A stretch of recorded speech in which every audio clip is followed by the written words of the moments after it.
Sevilla del Coraje.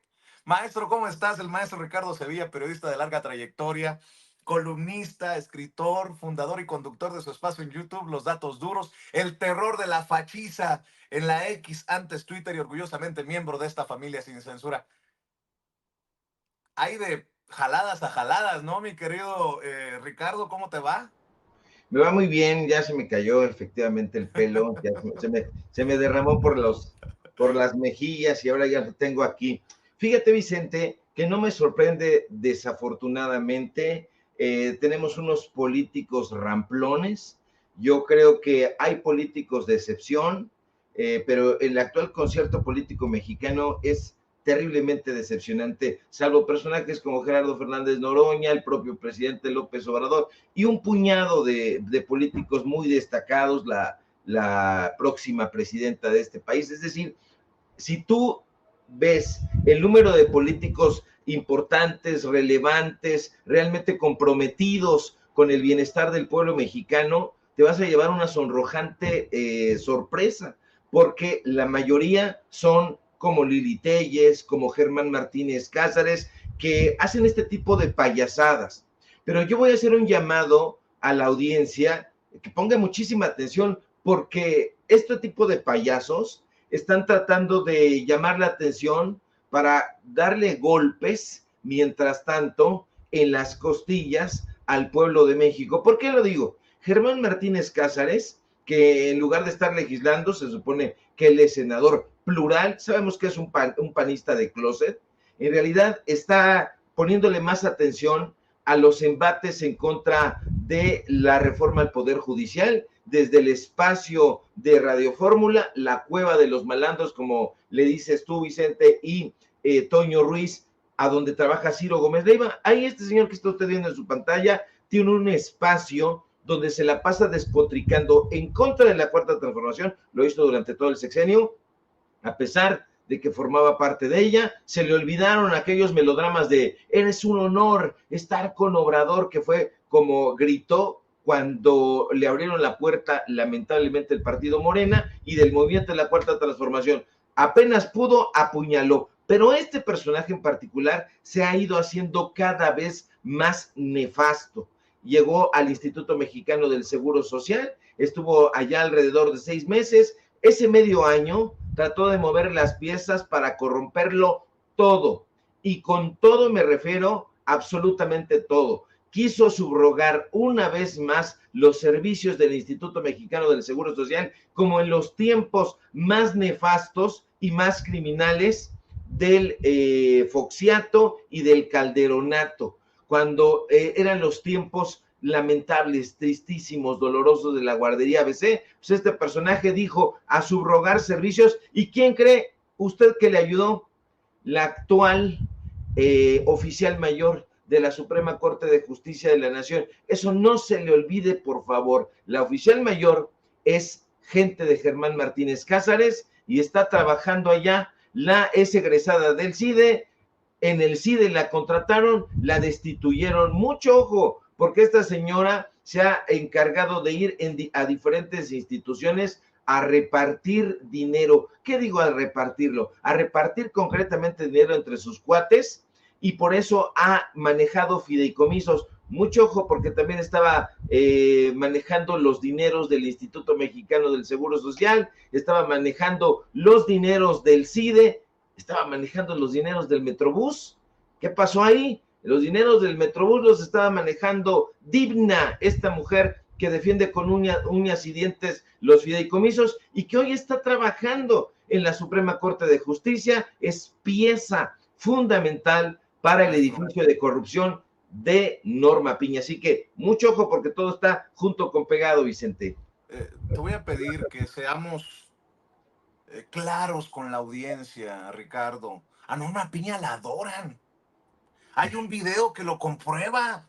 Nosotros le tenemos tirria, mala fe a la ministra presidenta, porque no sé si ya viste este video que nos va a mostrar don David. A la señora no solamente se le respeta, se le admira. Vean nada más cómo la idolatran.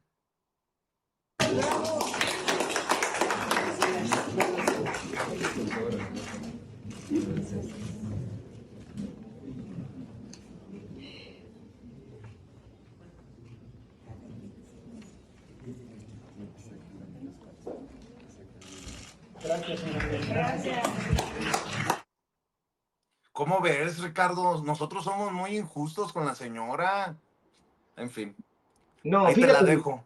Ahí te la fíjate, dejo de Vicente, tarea. que esto es una, perdón, lo voy a decir así, esto es una payasada. Ese video son los propios trabajadores que trabajan en las ponencias de los ministros. Entonces, si tú haces una revisión de cuánto le pagan a los achichincles que trabajan en las ponencias de los ministros amigos de Norma Piña, échele usted una revisadita, ya lo hemos hecho aquí en Sin Censura, cuánto le pagan a cada uno de los personajes que trabajan ahí con Norma Piña. Uno de los personajes que trabajan con Norma Piña es precisamente, vean nada más, pinches barberos, perdónenme usted el exabrupto, pero así, pues claro, pues es que ganan arriba de 50, 60, 70 mil pesos por llevarle la maleta a esta señora.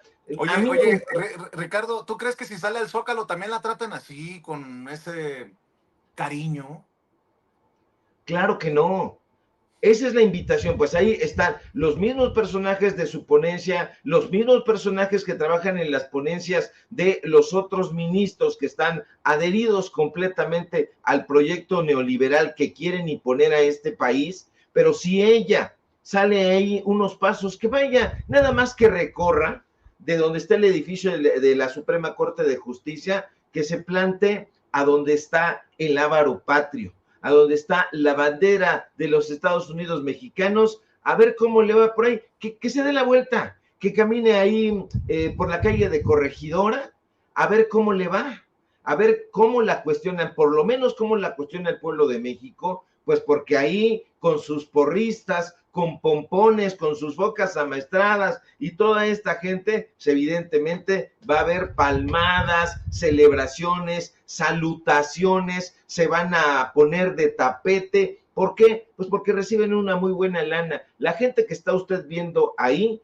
y lo digo asumiendo lo que voy a decir, pues son trabajadores mimados, no son trabajadores como usted y yo, como el grueso de la población, trabajadores de a pie que se transportan en el servicio público. No, estos personajes tienen vales de despensa, tienen vales para restaurantes, para bebidas, tienen seguridad social, pero como no les gusta la seguridad social que da el ISSSTE, entonces tienen seguros de gastos médicos mayores. Todo eso que nosotros le hemos ido presentando a usted es justamente lo que ellos tienen. La propia Norma Piña, o sea, ella decía el presidente López Obrador, lo dijo esta mañana y lo ha ido diciendo, cómo se maltratan, 700,000 pesos mensuales, 1,500,000 cuando es diciembre y ya va a venir diciembre por aguinaldo, pues evidentemente van a defender con todo el descaro, toda la desfachatez, todas las garras, todos los colmillos, esos privilegios en donde lamentablemente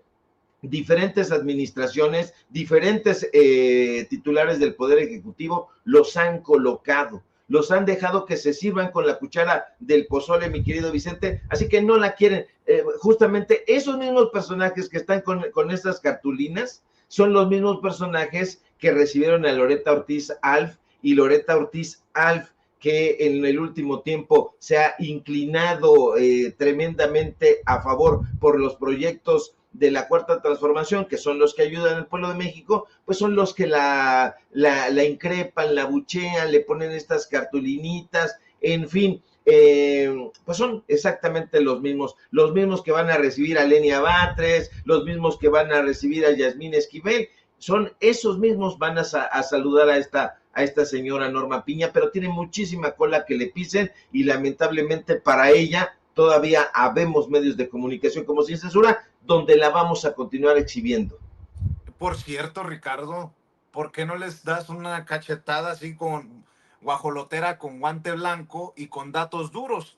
Porque sé que en este miércoles de reportaje especial quieres hablar de los ministros del poder, la justicia al servicio de las élites. Ay, cabrón, vas a dejar la víbora chillando, pero te escuchamos, maestro. Así es, mi querido Vicente, y bueno, pues hay que darle contexto, un contexto que además usted ya tiene público memorioso porque sabe muy bien que durante los últimos meses la Suprema Corte de Justicia de la Nación se ha visto envuelta en una serie de debates, en una serie de polémicas, sobre todo a raíz de este tema, de la reforma al Poder Judicial que ha planteado el presidente Andrés Manuel López Obrador y que ha apoyado, no le voy a decir que los diputados, no le voy a decir que los senadores, el pueblo de México, que es lo más importante. Ahora bien, si echamos nosotros un vistazo retrospectivo, que es lo que no quiere hacer Enrique Krause para que aprendamos de historia, cuando menos a los últimos 40 años de la Suprema Corte de Justicia de la Nación, nos vamos a dar cuenta de que todos y cada uno de los ministros que han sido nominados por los presidentes en turno han sido mangoneados por los jefes del Ejecutivo. Todos los ministros que han ido a parar al máximo tribunal de este país son marionetas. Y es que desde la época de Carlos Salinas de Gortari hasta Enrique Peña Nieto, los presidentes en turno han hecho lo que han querido con la Suprema Corte de Justicia y con sus ministros. A diferencia de la narrativa que quieren imponer en estas supuestas mesas de análisis en Televisa, en Televisión Azteca, bueno, ahí ni las tienen siquiera. Bueno, lo cierto es que ni la Suprema Corte, ni el Consejo de la Judicatura, ni el Tribunal Electoral del Poder Judicial de la Federación han sido jamás independientes. No. Mire, durante la presidencia de Carlos Salinas de Gortari del 88 al 94, este personaje nominó a ministros de la Suprema Corte de Justicia a los que quiso. Le van unos nombres, ya saben, los datos duros: Sergio Salvador Aguirre Anguiano,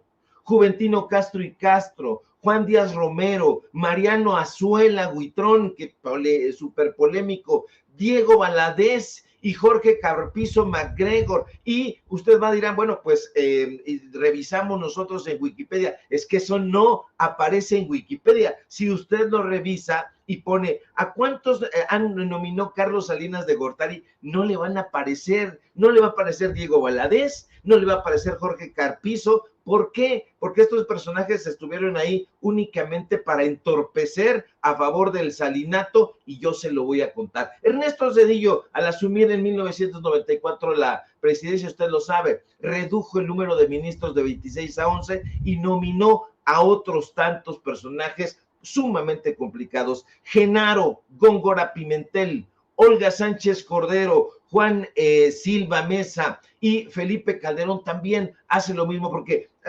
aquí yo le voy a contar que estos personajes nominaron y se hicieron su propia corte. Es lo que no quieren hablar. Felipe Calderón designa a Arturo Saldívar, a Luis María Aguilar, a Jorge Mario Pardo Rebolledo, a Alberto Pérez Dayán y a Enrique Peña Nieto. Nada más ni nada menos, le dejo dos casos: a Norma Lucía Piña y a Javier Lainez Poitisek. Y vale la pena hacer ese recorrido de manera minuciosa, mi querido Vicente. Hacerlo como se debe hacer nos llevaría sin duda varias horas, varias jornadas, y no podríamos presentarlo sino en 2 o 3 episodios. Sin embargo, tratando de hacer un esfuerzo de concisión en esta crónica judicial, en donde los presidentes en turno han tenido metidas las manos y las garras, pues bueno, vale la pena hacer hincapié en algunos de estos personajes. Jorge Carpizo tuvo una estancia breve en la Suprema Corte de Justicia, pero muy significativa. ¿Por qué? No significativa en el buen sentido de la palabra, sino perniciosa. Este hombre de Carlos Salinas de Gortari estuvo en la Corte menos de un año, estuvo entre 89 y el 90, y por instrucciones de Carlos Salinas de Gortari, Carpizo, que en algún momento fue rector de la Universidad Nacional Autónoma de México, tenía la instrucción de ir a tirar línea al resto de los ministros que estaban en la Suprema Corte. Les habló de dientes para afuera, les dijo que había que estar lejos de los intereses políticos, pero mientras tanto, él se abrazaba pecho con pecho, corazón con Carlos Salinas de Gortari, y permitía que el presidente moviera los hilos a través de él, como las marionetas que se prestaron a hacer. Lo que pocos recuerdan es que Jorge Carpizo estaba colocando los andamios que servirían al próximo presidente priista. Ernesto Zedillo Ponce de León. Y es que como secretario de Gobernación en 1994, y eso no lo van a decir en Latinus, Carpizo, Vicente, jugó un papel fundamental, clave, como el negociador y el artífice de la reforma al Poder Judicial que se llevó a cabo ese 1994. De hecho, Jorge Carpizo fue el encargado de utilizar las diferentes estrategias y estratagemas para negociar la reforma del 94. ¿Cómo lo hizo? A través de donde tenía una influencia tremenda, que era la Universidad Nacional Autónoma de México, la Facultad de Derecho, donde tenía prácticamente a todos sus cuates, y que esos cuates le ayudaban a darle clase a los alumnos de Derecho e instaurar esta idea de que había que hacer una nueva corte, una nueva manera de legislar, de llevar a cabo las leyes. No se llevó a cabo eso y no lo logró. Evidentemente sí hubo esta reforma, pero otro de los personajes que ayudó en la confección de todo esto fue el sinaloense Diego Valadez. Usted lo ubicará, el presidente López Obrador ha sugerido su nombre por ahí en diferentes ocasiones. En la derecha lo tienen catalogado como un destacado abogado, como un destacado político. Sin embargo, durante la presidencia de Carlos Salinas de Gortari, Diego Valadez ocupó varios cargos importantes, incluyendo, además del de Procurador General de la República, el de ministro de la Suprema Corte de Justicia de la Nación, donde sirvió también muy brevemente. De hecho, su gestión como procurador estuvo sumamente marcada de manera perniciosa en el caso de la investigación del asesinato de Luis Donaldo Colosio, un caso que generó evidentemente críticas sobre qué, sobre la gestión de justicia en este país. Ahora, aquí lo importante, Vicente, es hacer notar que el objetivo más importante de Diego Valadez fue ayudarse a sí mismo. Ese fue su principal objetivo. ¿Por qué digo esto? Porque Diego Valadez fue un personaje que, aunque salinista, se colocó en las entrañas de la Suprema Corte, en las entrañas de la UNAM, y cuando es nombrado ministro de la Suprema Corte de Justicia, aunque su puesto fue efímero y poco significativo, sirvió para una cosa, para concederle una pensión millonaria de la cual actualmente goza y consolidar su influencia en el ámbito jurídico mexicano. Y los alumnos de la Universidad Nacional Autónoma de México nos afirman que él continúa dando línea sobre las bases del salinato. Tras la salida de Carlos Salinas de Gortari, Vicente, llega a la presidencia Ernesto Zedillo, quien en el 94, como le digo, de luego de 43 años de un sistema judicial que ellos en el sexenio de Zedillo se encargaron de calificar de añejo, de retrógrada, decide recortar de 26 a 11 los magistrados. Pero Zedillo no se iba a quedar sin su contrapeso, entre comillas, judicial. Así que, acto continuo, después de su reforma, el esposo de Nilda Patricia nomina a sus ministros para que integren su Suprema Corte y nomina al guanajuatense polémico José Vicente Anguianaco, quien llega a ser el presidente de la Suprema Corte de Justicia, el primer presidente, hay que decirlo, del Consejo de la Judicatura, porque el Consejo de la Judicatura, para quien no lo haya recordado, es obra de Ernesto Zedillo Ponce de León. Zedillo también nomina a otro personaje que todavía queda ahí en las mazmorras de la historia, Genaro Góngora Pimentel. También fue presidente de la Suprema Corte de Justicia y por consiguiente presidente machuchón del Consejo de la Judicatura. Estuvo entre el 99 y el 2000. Ahora, su gestión fue terrible, Vicente, terrible. Estuvo marcadísima por las controversias de corrupción, de desvío de fondos, incluso tráfico de influencias. Él mismo estuvo señalado en diferentes reportajes porque el personaje llevando a cabo ciertas maniobras tiene que ver con la detención de la madre de sus hijos, quien fue encarcelada por un año por algo que llamaron fraude genérico. Entonces, esta encarcelación de la madre de los hijos de Góngora Pimentel a la señora Ana María Orozco genera pues una reacción terrible en contra de la Suprema Corte, y evidentemente muchos ven y deben continuar viendo en este tipo de personajes un ejemplo cabal del abuso del poder, de la corrupción del sistema judicial. Y bueno, Ernesto Zedillo no para ahí. Zedillo también nomina a Guillermo Ortiz Mayagoitia, este personaje que fue criticado por permitir que se construyeran feudos perniciosos alrededor de cada una de las ponencias, refiriéndose a la autonomía, escasa autonomía que tenían los ministros, porque no lograban decidir autónomamente sobre los asuntos de su competencia. Entonces, un personaje que estuvo flotando durante casi cuatro años en la nata más rancia de la tradición judicial de ese país. Fíjate lo que te voy a decir. En la propia revista Nexos, yo creo que en un ejemplar que ya no está circulando, y a lo mejor si está circulando lo van a sacar de circulación, le hicieron una crítica también precisamente durísima a este personaje, a Ortiz Mayagoitia, porque además de todo, cuando él sale de la Suprema Corte de Justicia, muy bien retribuido por la pensión, se va a una firma extranjera como asesor.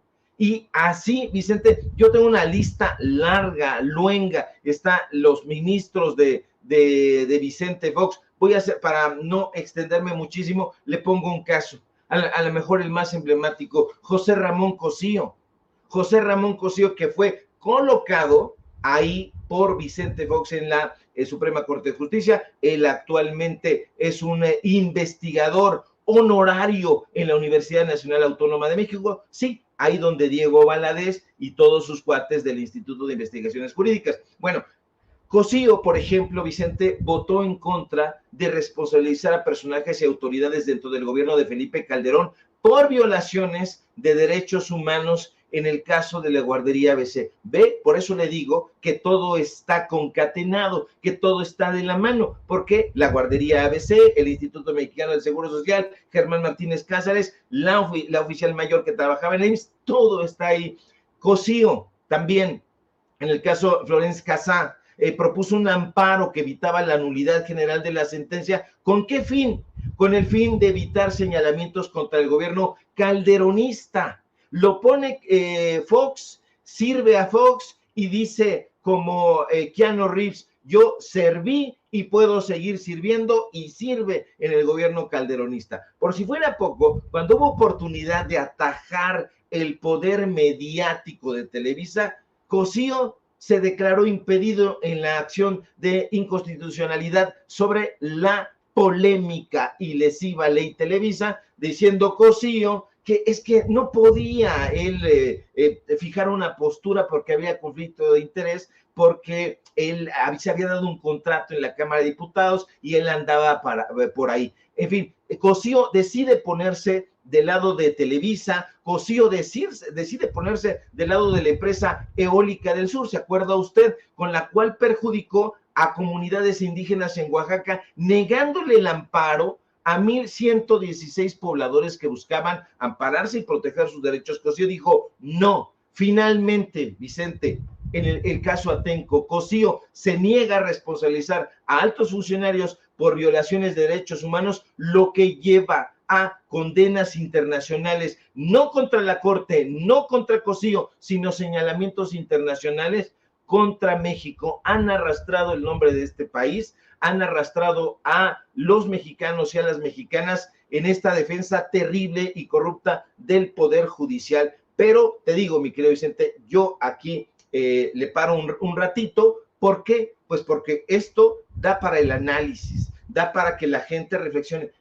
No es solamente entonces hoy con Norma Piña, no, viene de mucho tiempo atrás. Vea usted estas imágenes que está poniendo mi querido don David, donde ellos dicen que son independientes al poder, que lo fueron, y que hoy, como no se están adhiriendo, pues nada, son apenas unas postales. Ve el abrazote ahí de Carpizo a Carlos Salinas de Gortari, vean nada más, Zedillo, Chayo Robles, no hombre, personajes de la peor manufactura, mi querido Vicente. Vaya cosa, y casos, ¿no? Por cierto, Ricardo, otro elemento para que entendamos lo que no queremos ver periodistas como tú y como yo. El amor a Norma Piña. Al interior de la corte le gritan, no estás sola, no estás sola.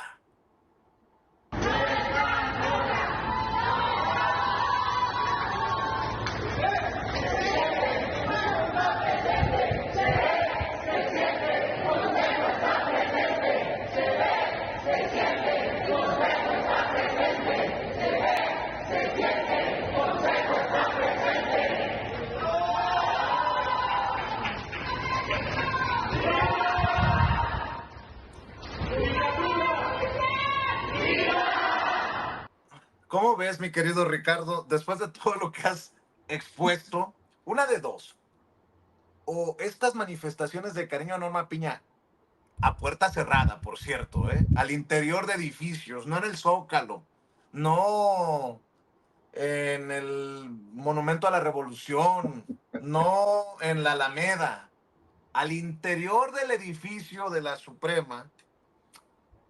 O ellos no lo quieren ver, o nosotros somos unos perversos. ¿Qué es carambas, mi querido Ricardo? Mi querido Vicente, yo no quiero descender el nivel de análisis aquí en Sin Censura, de modo que te voy a pedir permiso como director y cabeza de Sin Censura. ¿Puedo decir una palabrota? Dos, si no, no. Pero sí, dila, pero repítela para que quede bien asentada. Bueno, esto es una mamada. Perdóneme usted, así, esto es una mamada y se lo digo de esa manera porque vea usted nada más, están en el sótano. Están en el sótano, en el estacionamiento, antes de que Norma Piña aborde su camioneta lujosa que le da el poder judicial. Están en el sótano a puerta cerrada y me recuerda a un poema de Fernando Pessoa, a estos personajes que cantaban la canción de la libertad en un pozo cerrado. Entonces, pues ponen ahí este asunto y es sumamente patético. Se encierran en el sótano y cantan la canción de la libertad antes de que Normita Piña, vulnerable ella, aborde su vehículo lujoso y después le siga toda la caravana de camionetas cuidando que no le vaya a hacer algo el aire que respira el pueblo de México. Esta es una farsa absoluta. Nosotros, yo creo que cuento por lo menos con dos personas que me ayudan en los datos duros, mi querido Vicente, por lo menos dos, que estarían dispuestas a pararse aquí atrás con una cartulina y decir, viva Ricardo Sevilla, está siendo perseguido, está siendo calumniado y todas estas cosas. Evidentemente todos estos personajes pues reciben una super lana de parte del Poder Judicial. Cheque usted las nóminas. Checando las nóminas se va a dar cuenta usted, vea todos los celulares de última generación que tienen estos personajes, vean la ropita, vean todo eso. Son trabajadores privilegiados, son trabajadores que quieren guiñarle el ojo ahí a Norma Piña, pero lo que ellos no saben es que la reforma al Poder Judicial va y no tiene esto vuelta de hoja, no porque lo diga yo, no porque lo estemos respaldando en los medios de comunicación independientes, sino porque simple y sencillamente es una petición que hace el pueblo de México. Ya no está dispuesta a seguir pagando la gente, el pueblo de a pie, 700,000 pesos mensuales, 1,5 millones de pesos para que estos personajes degenerados en el peor sentido del término continúen tratando de verle la cara al pueblo y decir que son autónomos, que son independientes, y por eso se lo repito una vez más, Vicente dijo 2, yo digo 3. Eso es una mamada. Oye, hablando de suspiros, mi querido Ricardo, ¿qué onda con los odiadores de Noroña? Nada más para cerrar, maestro, dame tu opinión. Yo sé que Gerardo Fernández Noroña es ave de las tempestades, ¿no? O muchos lo odian o muchos lo aman. Yo estuve presente en un incidente que ocurrió en Morelos, de unos personajes muy emperijollados, de traje, que empezaron a gritonear. Ahí estaba yo, nadie me lo contó. A Gerardo, a su pareja, a su servidor. ¿Cómo es que nosotros tuvimos la osadía de ir a comer en donde estos señores y señoras de la alta sociedad, me imagino, comen? ¿Cómo estos mugrosos, estos changoleones, no le dicen así a Gerardo? Tenemos el valor de ensuciarles por donde ellos caminan. Lo menciono porque estoy viendo cómo se expresa con total desprecio, por ejemplo, los López Dóriga, ahora que acaban de elegir unánimemente como el próximo presidente de la mesa directiva del Senado de la República a Gerardo Fernández Noroña. Mire lo que escribe López Dóriga, demencial. ¿Qué tiene de demencial? Gerardo Fernández Noroña será el próximo presidente de la mesa directiva. López Dóriga dice demencial. Bueno, demencial lo que escribe Lili Telles. A ver, don David, vea. El cargo no le quita lo chango. Lo tendré en la mira todo el tiempo y le haré la vida de cuadritos para defender la dignidad del Senado ante sus vulgaridades, groserías y prepotencia.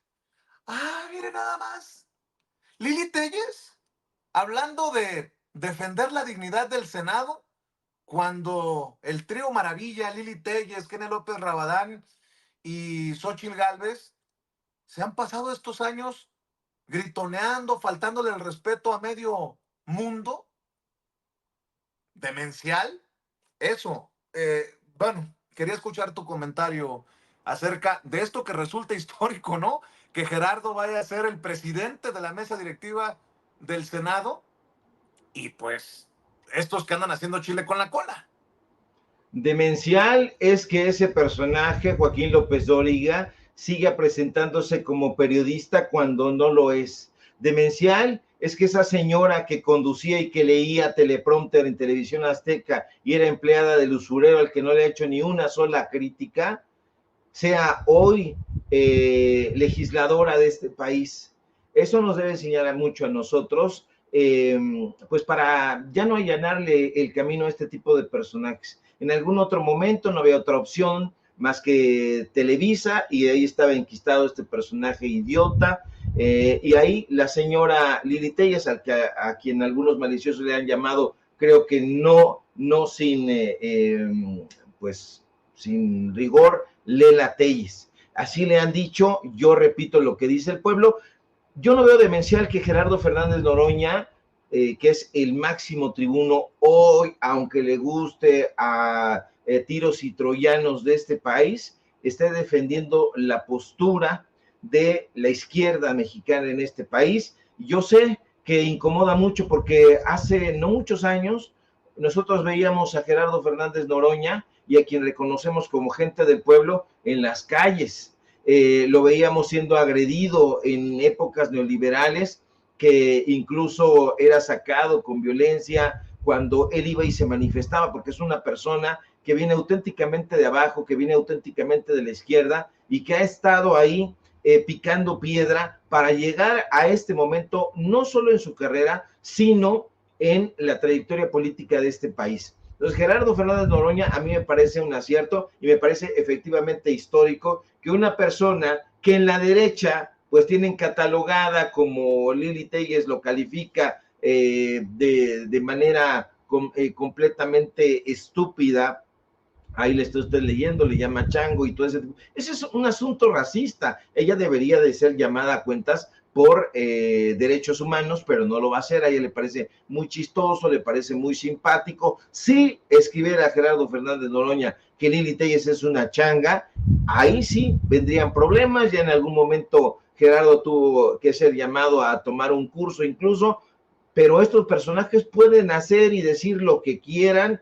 Esta es una amenaza, le va a hacer la vida de cuadritos. No se supone que tendría ella que ocuparse de legislar en lugar de estar protagonizando vendetas personales en contra de un personaje con el cual no coincide, pero que en realidad parece tenerle animadversión, completamente demencial. Eso sí, es demencial y no las tarugadas que estos personajes están escribiendo en Twitter. Parece que no tienen otra cosa mejor que hacer, sino escribir estupideces y estulticias a través de las redes sociales. Pero ahí se van a quedar cantando la canción de la libertad, como los porristas de Norma Piña, mi querido Vicente, en el sótano. Demencial, y grábeme, don David, demencial, diría López Dóriga, por la llegada de Gerardo Fernández Noroña a la presidencia de la mesa directiva del Senado de la República. Y Lili Téllez dice que va a defender la dignidad del Senado contra el chango. Así le llama a Gerardo. Oigan, están equivocados de personaje. El que mancha la dignidad del Senado al llegar por la puerta de atrás como prófugo es Ricky Riquín Profugín, Ricky Riquín Canallín, Ricardo Anaya. ¿O ya se les olvidó cuando José Antonio Meade, o Meade, el ex candidato a la presidencia del PRI, se expresaba así de don Ricardo Canalla? Yo creo que es una absoluta exigencia, evidentemente y sin ninguna duda, lo que estamos viendo es un vulgar ladrón que desde el poder se robó dinero y que lo cacharon y debe de pagar sus consecuencias. Es un vulgar ladrón. Por supuesto que hay una exigencia para que actúe. No queda absolutamente ninguna duda. Se clavó una lana, lo cacharon y tiene que pagar consecuencias. No lo dice Ricardo Sevilla, no lo dice Vicente Serrano, lo dijo en su momento José Antonio Meade. Y ahora los panistas le abren las puertas del Senado y del fuero a Ricky Riquín Profugín, el que era para José Antonio Meade un vulgar ladrón y que lo cacharon, que se robó una lana. ¿Eso no es demencial, López Dóriga? ¿Eso no es manchar la dignidad del Senado, Lili Téllez? ¿Ustedes muy ocupados con Noroña? Bueno, ahí se las dejo de tarea. Maestro, ¿por qué no cerramos invitando a la audiencia de Sin Censura a que te respalde? Desde aquí mi solidaridad, Ricardo, porque sé que algo dolió en redes de lo que subes y que te traen cocido entre bots y trolls en la X de Elon Musk. Desde aquí ya sabes, fuerza, maestro, no estás solo y mándalos a chingar a su madre a todos.